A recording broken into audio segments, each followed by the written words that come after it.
Hello everyone, welcome back GKGS online practice hub. इस video में हम समावेशी शिक्षा और विविध पृष्ठभूमि से आए हुए अपरिचित बालकों पर एमसीक्यू टाइप के क्वेश्चंस को डिस्कस करने वाले हैं।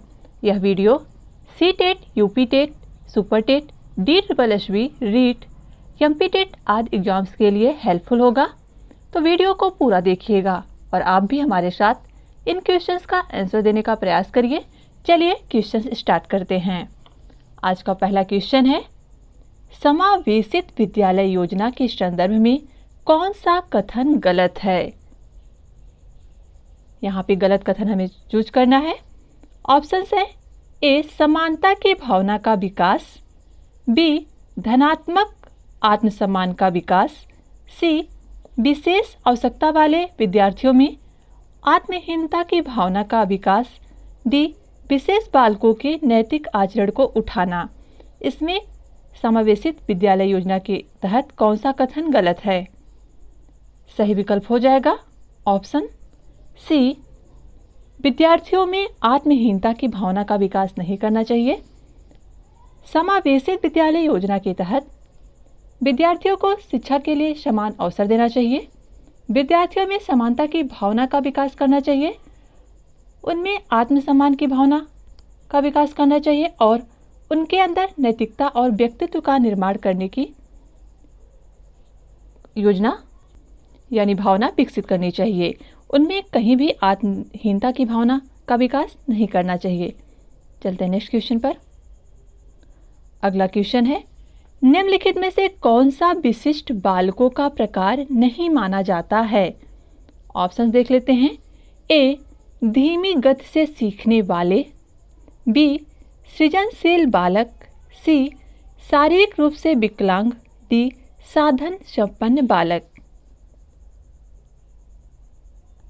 सही विकल्प हो जाएगा ऑप्शन डी, विशिष्ट बालकों में मंदबुद्धि बालक, प्रतिभाशाली बालक, सृजनशील बालक, धीमी गति से सीखने वाले बालक, शारीरिक रूप से विकलांग बालक सभी शामिल होते हैं, लेकिन साधन संपन्न बालक विशिष्ट बालकों के प्रकार नहीं है। इसलिए राइट विकल्प है ऑप्शन डी।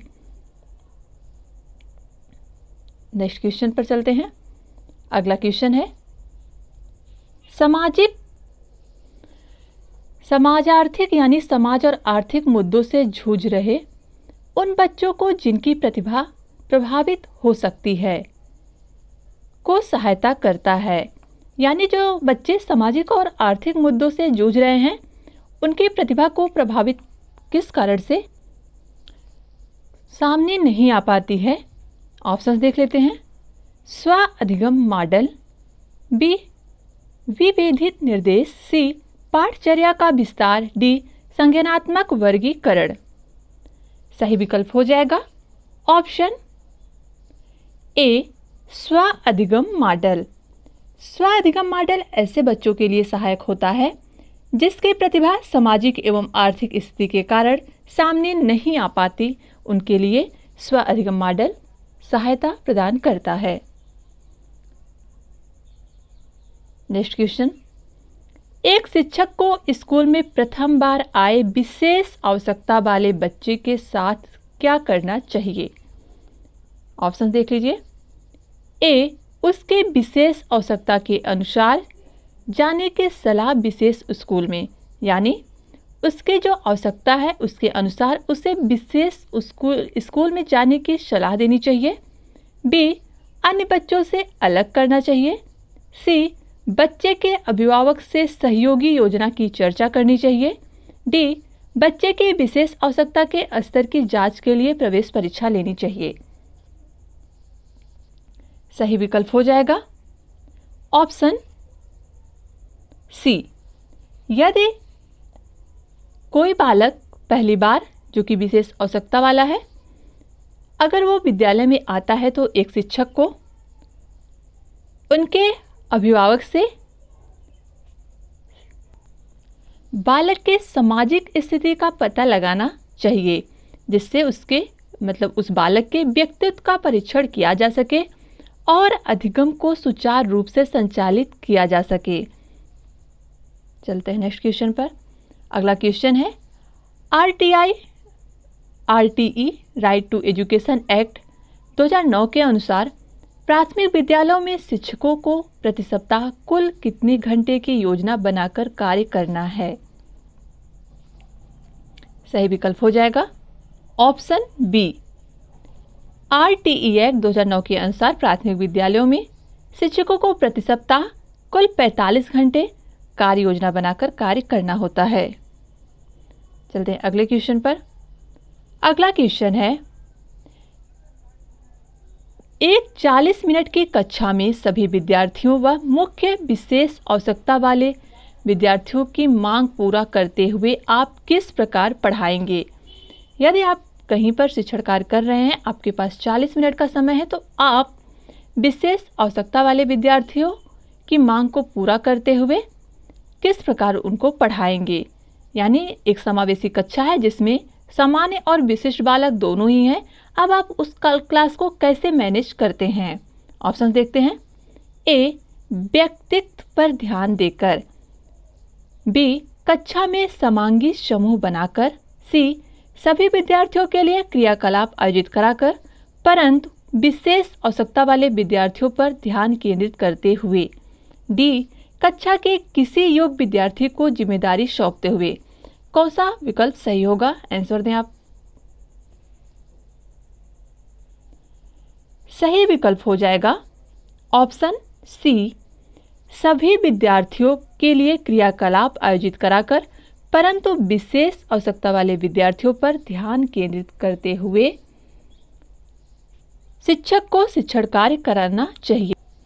इससे सभी बच्चों की सहभागिता बढ़ेगी और आवश्यकता अनुसार शिक्षक विद्यार्थियों पर ध्यान केंद्रित कर सकता है। चलते हैं अगले क्वेश्चन पर। अगला क्वेश्चन है विविध शिक्षार्थियों वाली एक समावेशी कक्षा में सहयोगी अधिगम और समवयस्कों से सीखना है। यानी एक समावेशी कक्षा में हम समवयस्कों से किस प्रकार सीखते हैं? ऑप्शन देखते हैं। ए, कार्यान्वित नहीं किया जाना चाहिए और विद्यार्थियों के क्षमताओं के अनुसार अलग अलग किया जाना चाहिए। बी, केवल कभी कभी ही प्रयोग किया जाना चाहिए क्योंकि यह सहपाठियों से तुलना को बढ़ावा देता है। सक्रिय रूप से निरुत्साहित किया जाना चाहिए और प्रतियोगिता को बढ़ावा देना चाहिए। डी, सक्रिय रूप से प्रोत्साहित किया जाना चाहिए जिससे समवयस्कों की स्वीकार्यता बढ़े। सही विकल्प हो जाएगा ऑप्शन डी। विविध शिक्षार्थियों वाली एक समावेशी कक्षा में सहयोगी अधिगम और समवयस्कों से सीखना सक्रिय रूप से प्रोत्साहित किया जाना चाहिए जिससे समवयस्कों की स्वीकार्यता बढ़े। Right option D. चलते हैं अगले क्वेश्चन पर। अगला क्वेश्चन है निःशक्त बच्चों के लिए समेकित शिक्षा की केंद्रीय प्रायोजित योजना का उद्देश्य है। इसमें से क्या है? डॉट डॉट है, इसमें आपको बताना है। में निःशक्त बच्चों को शैक्षिक अवसर उपलब्ध कराना। ऑप्शंस देखते हैं। ए, मुक्त विद्यालयों में।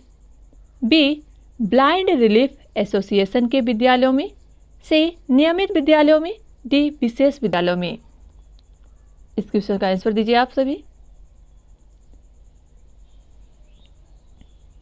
सही विकल्प हो जाएगा ऑप्शन सी, नियमित विद्यालयों में। निःशक्त बच्चों के लिए समेकित शिक्षा केंद्रीय प्रायोजित योजना का उद्देश्य है कि एक सामान्य बालक और विशिष्ट बालक को नियमित विद्यालयों में एक साथ शिक्षा प्रदान की जाए।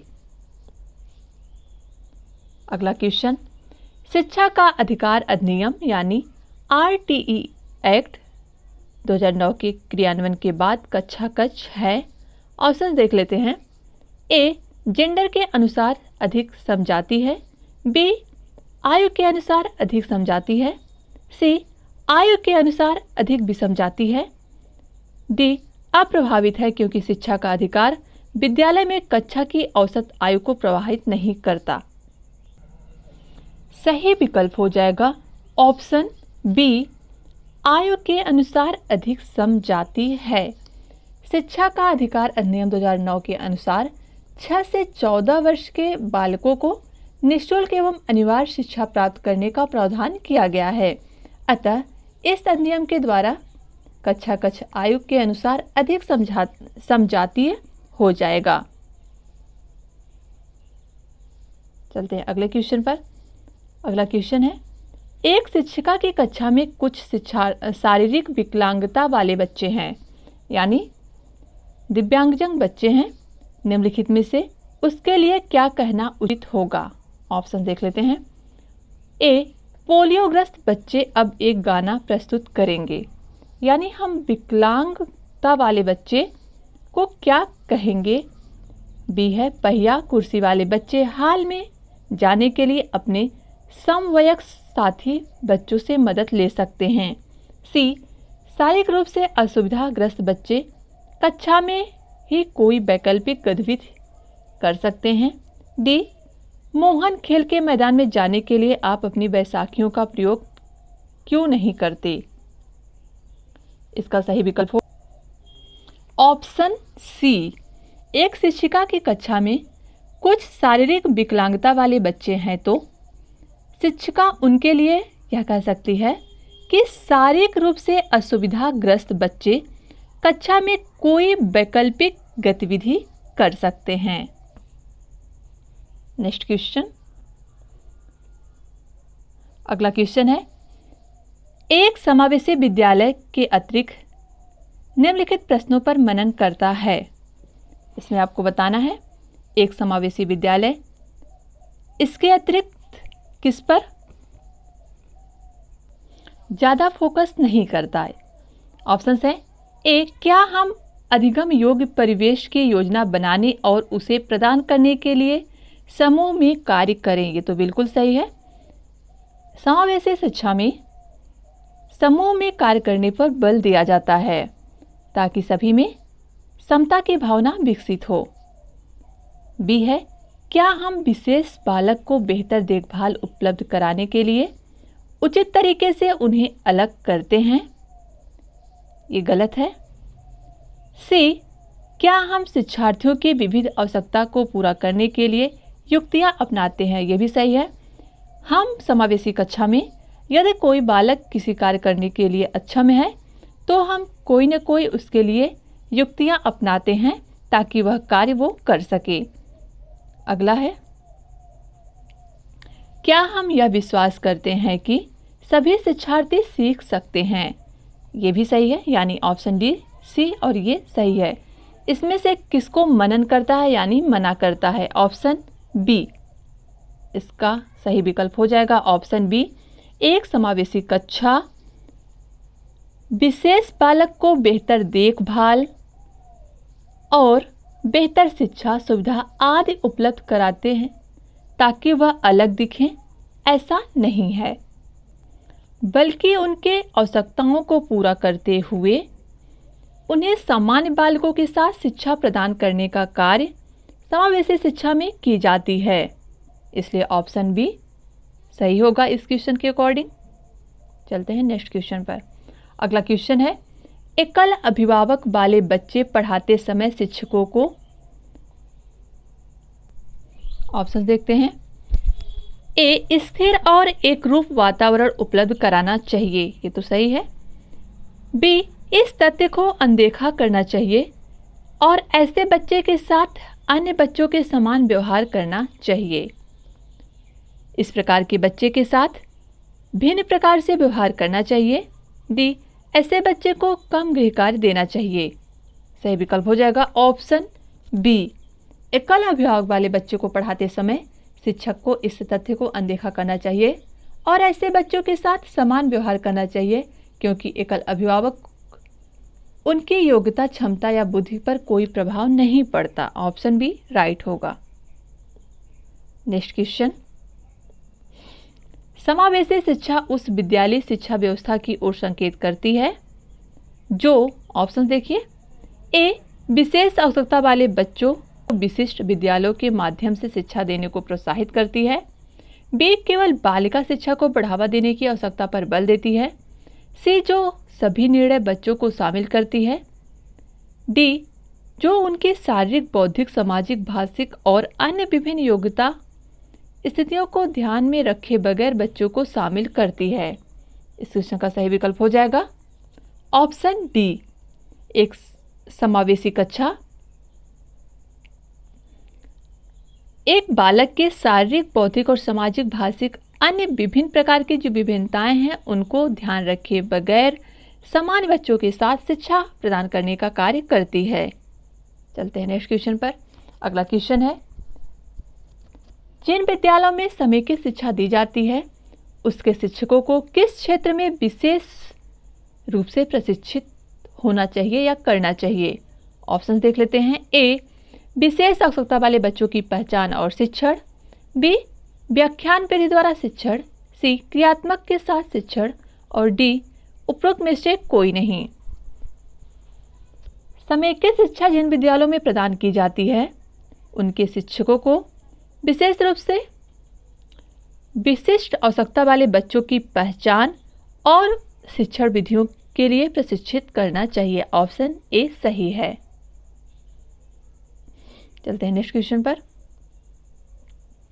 अगला क्वेश्चन है, विशेष रूप से जरूरतमंद बच्चों की शिक्षा का प्रबंध होना चाहिए, यानी एक विशिष्ट आवश्यकता वाले बच्चों की शिक्षा का प्रबंध किस प्रकार होना चाहिए? ऑप्शन देख लेते हैं। ए, दूसरे सामान्य बच्चों के साथ।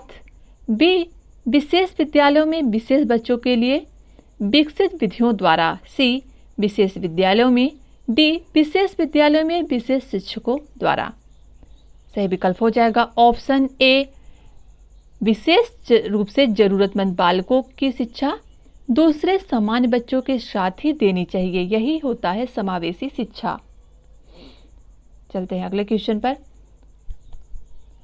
आपको अपनी कक्षा में 2 मंदबुद्धि बालकों को बैठाने के लिए बोला गया है, तो आप क्या करेंगे? ऑप्शन देखते हैं।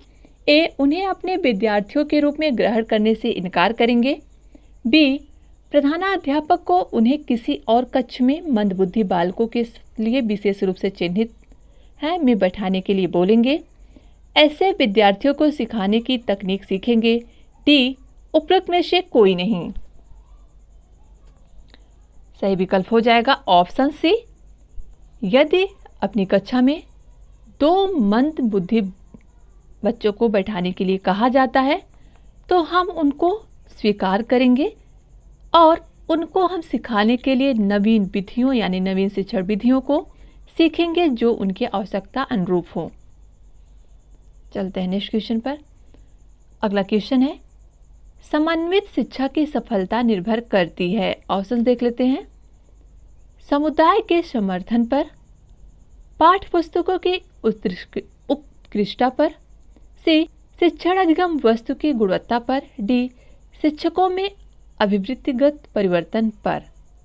सही विकल्प हो ऑप्शन डी, शिक्षकों में अभिवृत्तिगत परिवर्तन पर, उत्कृष्टता पर ही समन्वित शिक्षा की सफलता निर्भर करती है। ऑप्शन डी सही होगा। अगला क्वेश्चन है, शिक्षा का अधिकार अधिनियम 2009 के अनुसार विशेष आवश्यकता वाले बच्चों को पढ़ाना चाहिए। ऑप्शन देख लेते हैं। ए, व्यावसायिक प्रशिक्षण में केंद्रों में जो उन्हें जीवन कौशलों के लिए तैयार करेंगे। बी, घर पर माता पिता और देखभाल करने वालों के साथ जो उन्हें आवश्यक सहायता उपलब्ध कराएं, खास तौर पर उन्हीं के लिए बनाए गए विशेष विद्यालयों में। डी, समावेशी शिक्षा व्यवस्था में इस प्रावधान के साथ उनकी व्यक्तिगत आवश्यकताओं की पूर्ति की जा सके। इस क्वेश्चन का सही विकल्प है ऑप्शन डी, समावेशी शिक्षा व्यवस्था में इस प्रावधान के साथ उनकी शिक्षा व्यवस्था की जानी चाहिए कि व्यक्तिगत आवश्यकताओं की पूर्ति भी हो और उन्हें सामान्य बालकों के साथ शिक्षा भी प्रदान की जाए। नेक्स्ट क्वेश्चन, वंचित वर्ग के पृष्ठभूमि से के बच्चों को शिक्षा प्रदान करने के लिए शिक्षक को चाहिए कि। ऑप्शन है। ए, उन्हें बहुत सा लिखित कार्य दें। बी, उनके बारे में अधिक जानकारी जुटाने का प्रयास करें और उन्हें कक्षा में होने वाली चर्चा में शामिल करें। सी, उन्हें कक्षा से अलग बिठाएं। डी, उन पर ध्यान न दें क्योंकि वे दूसरे शिक्षार्थियों के साथ अंतःक्रिया नहीं कर सकते। इस क्वेश्चन का सही विकल्प होगा ऑप्शन बी, वंचित पृष्ठभूमि के बच्चों की सामान्यतः समस्या यह होती है कि वह कक्षा में उपस्थित छात्रों के साथ स्वयं का समायोजन नहीं स्थापित कर पाते। अतः शिक्षक को इस समस्या के समाधान का प्रयास करना चाहिए। इसके लिए शिक्षक को विद्यार्थियों की पृष्ठभूमि की जानकारी प्राप्त कर उन्हें सामूहिक गतिविधियों में शामिल करना चाहिए। चलते हैं अगले क्वेश्चन पर। अगला क्वेश्चन है, अध्यापक को यह सुनिश्चित करना चाहिए कि उसकी कक्षा के सभी शिक्षार्थियों अपने आप को स्वीकृत और सम्मानित समझे। इसके लिए शिक्षक को चाहिए कि वह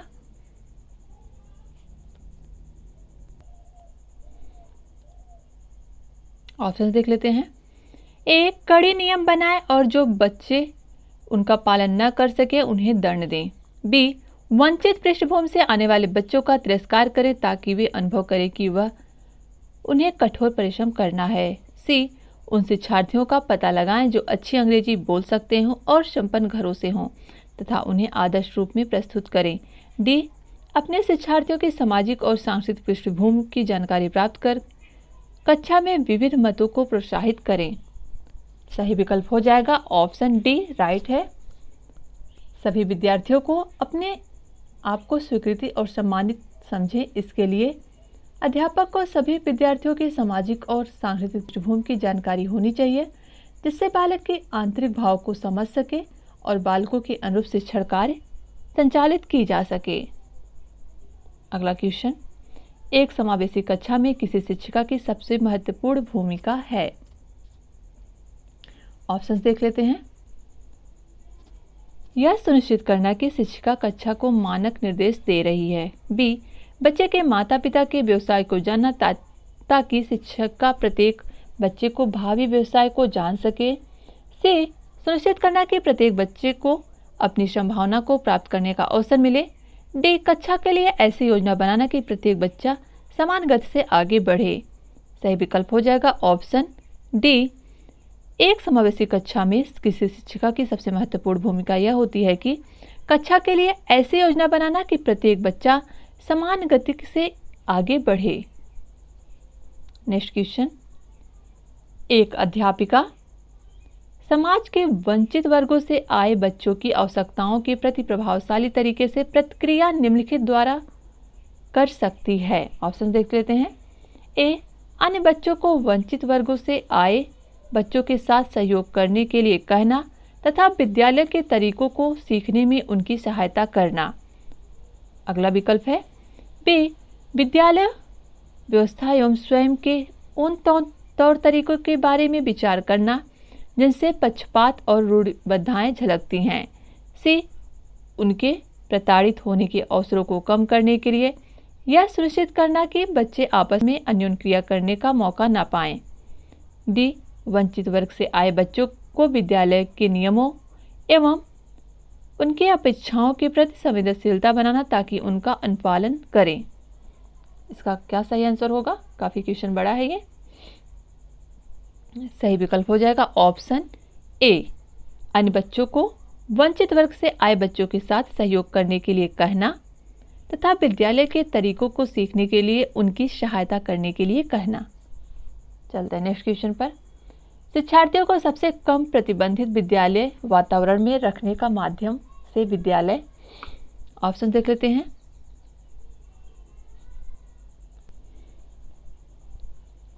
ए, लड़कियों और अलाभान्वित वर्गों के लिए शैक्षिक अवसरों को समान करता है।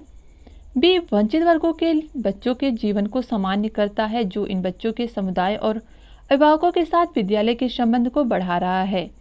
सी, विज्ञान मेला और प्रश्नोत्तरी जैसे गतिविधियों में अलाभान्वित वर्गों के बच्चों के लिए भागीदार बनाता है। डी, दूसरे बच्चों को संवेदनशील बनाता है कि वे अलाभान्वित बच्चों को दबाएं नहीं, उन्हें नीचा न दिखाएं। ऑप्शन डी राइट होगा। दूसरे बच्चों को संवेदनशील बनाता है और वे अलाभान्वित बच्चों को दबाएं नहीं, उन्हें नीचा न दिखाएं, ऐसा उसका प्रयास होता है। नेक्स्ट क्वेश्चन, सांस्कृतिक और भाषिक रूप से वैविध्यपूर्ण कक्षा में यह सुनिश्चित करने से पहले कि शिक्षार्थी विशिष्ट शिक्षा वर्ग में आता है या नहीं, एक शिक्षक को करना चाहिए? ऑप्शंस देख लेते हैं। अक्षमता स्थापित करने से पहले शिक्षार्थियों की मातृभाषा का मूल्यांकन करना चाहिए। बी, परांगत मनोविज्ञानियों का उपयोग। सी, वातावरणीय कारकों को अप्रभावी बनाने के लिए बच्चों को अलग कर देना चाहिए। माता पिता को इसमें सम्मिलित नहीं करना चाहिए क्योंकि उनके पास अपना कार्य होता है। कौन सा विकल्प सही विकल्प है? ऑप्शन ए, सांस्कृतिक तथा भाषिक रूप से वैविध्यपूर्ण कक्षा में यह निश्चित करने से पहले कि शिक्षार्थी विशिष्ट शिक्षा वर्ग में आता है या नहीं, एक शिक्षक को अक्षमता स्थापित करने से पहले शिक्षार्थियों की मातृभाषा का मूल्यांकन करना चाहिए। ये सारे क्वेश्चंस प्रीवियस ईयर में आए हुए हैं। चाहे तो आप सीटेट का, समविषय शिक्षा का प्रैक्टिस सेट करके देख सकते हैं। सारे क्वेश्चंस आपको मिल जाएंगे।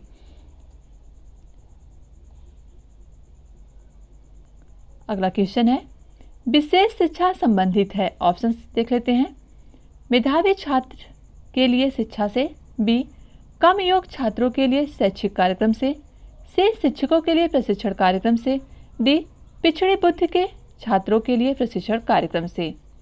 सही विकल्प हो जाएगा